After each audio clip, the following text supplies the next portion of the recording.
Hey everybody, Matt Sennett here. Just wanted to record a quick update for you, cut this video, give you a little break from long emails and having to read for your updates, and thought I'd do something a little different instead today and shoot a video. So as far as an update goes, why don't I real quick just bring those viewers who might not be familiar with the East Side Corridor project up to speed first, and just kind of talk a little bit about what this is.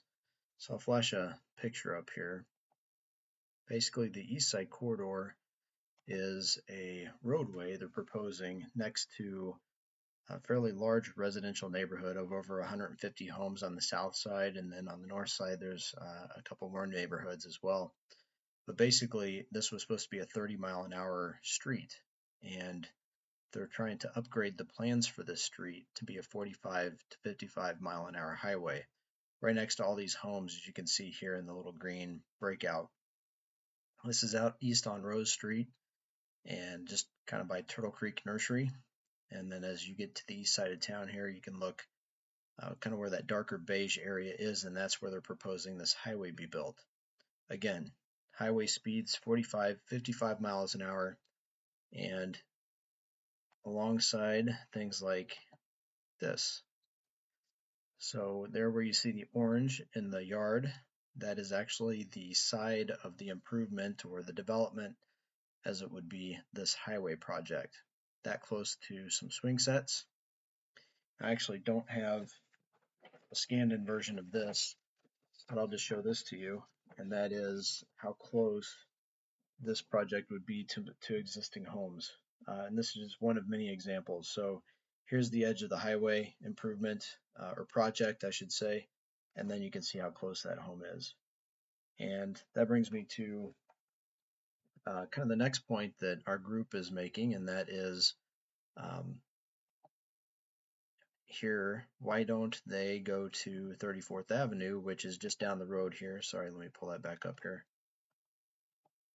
There you go. You can see that little green line down out east there. That's 34th Avenue, just a half-mile down the road.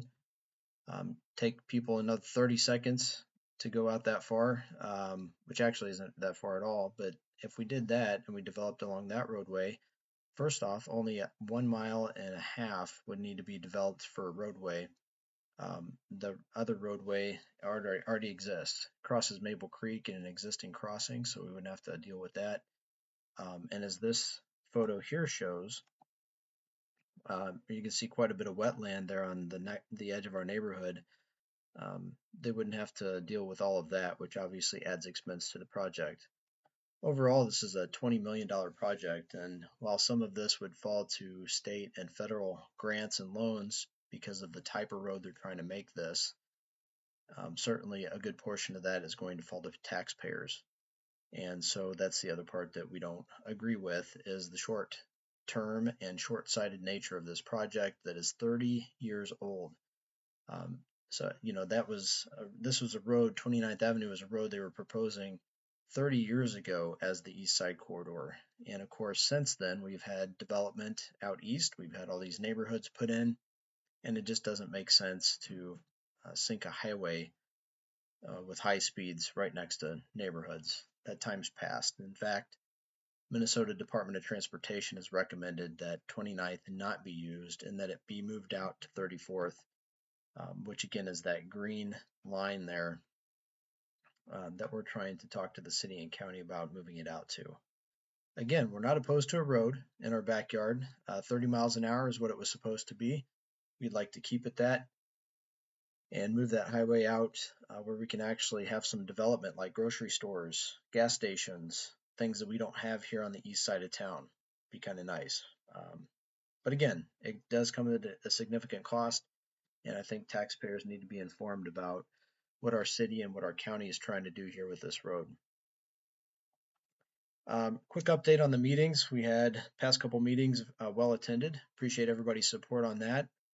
Just a reminder that we do have a link on our webpage, I'll show you here in just a second, where you can sign up to attend some of those meetings, just so we kind of have an idea how many are coming. We'd like to have a few of you at every meeting if possible.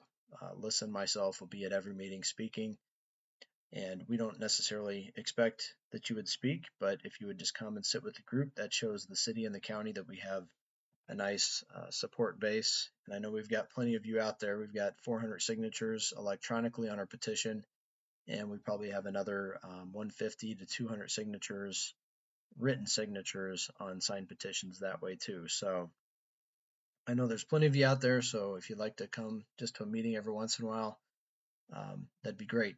And I'll show you how to get to that in just a second. Last county meeting, we presented the facts about 26th Street, Highway 14, Highway 218, and Interstate 35, as it were, the projects that came along while Owatonna was being developed, and how houses over the years have moved towards those development, towards those roadways, and why that's different in what we're seeing here with the East Side Corridor. With the East Side Corridor, what we're seeing is existing neighborhoods and residences already existing in a development, and then they're trying to put this highway right through that. So it's obviously backwards. It's unprecedented. It's never happened in Owatonna's history, and it's just not good planning. So that's really kind of what we've been bringing up the past couple meetings, both at the city and county level. And we'll kind of continue along with talking about those things at the upcoming meetings as well. One of the other things we hit on at the last meeting, or 2 meetings ago, was the concern with childhood development. When you have this many homes out here and all these kids that you all have seen quite a bit just running through the neighborhoods and things like that, living in these homes with bedrooms in close proximity to this proposed highway, it is proven through studies that highway and road noise that close to children's bedrooms and children's homes impairs cognitive development and has an impact on them that way. And folks, that's permanent, and that's nothing to mess around with. And I wish our city and county professionals would listen to us about that and reconsider this 29th location and look to move it out to 34th. So anyway, that's updates from the meeting. What I'll do now is flash up a copy of our website here. And what you can do is come to our website, Owatonna East Side Corridor, and you can sign up to come to some of these meetings.